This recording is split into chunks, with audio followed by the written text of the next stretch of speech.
What would be considered a politically sensitive prompt for a platform like DeepSeek?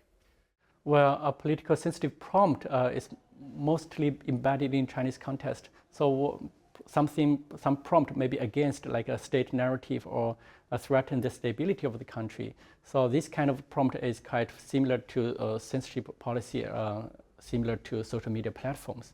Can you name a topic? For example, when you're talking about the disadvantage of socialism or Chinese socialism, so this might be something regarded as sensitive to the platform. Yeah.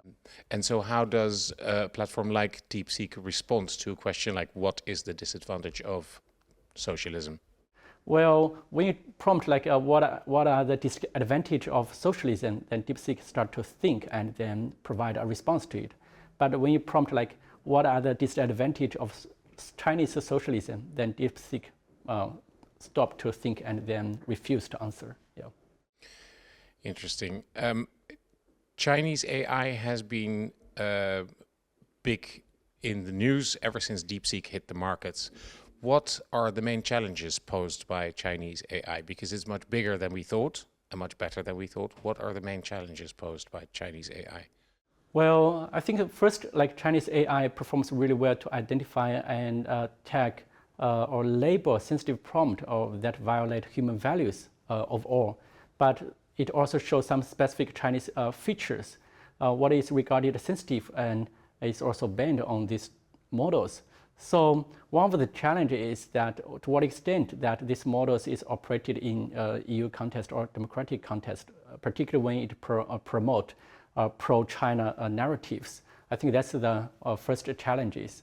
And the second challenge is and how to regulate it because it's open source. Some of the models, such as DeepSeek, is open source. And when it's deployed locally, and it's really difficult to regulate. Yeah. It has grown quite quickly and quite suddenly. Are there any lessons to learn for Netherlands or Europe from the Chinese experience? Well, I think there's many lessons that we can learn from China's experience.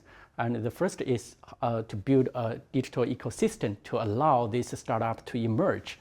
I think that's something EU can learn because in 2024, we can see around like 100 startups emerged from China.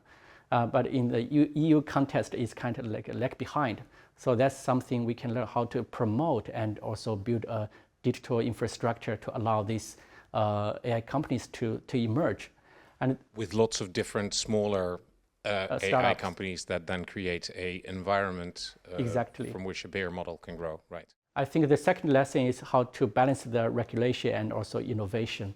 EU released the EU Act, AI Act, and demonstrate like a strict access to data.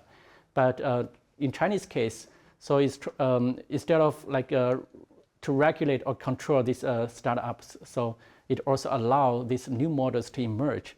I think China balanced very well between regulation and also innovation. Particularly, for example, it released interim measures on generative AI in 2023. So it shows that it cares about control and also regulation. But at the same time, many startups emerged. So that means China balanced really well between regulation and also innovation.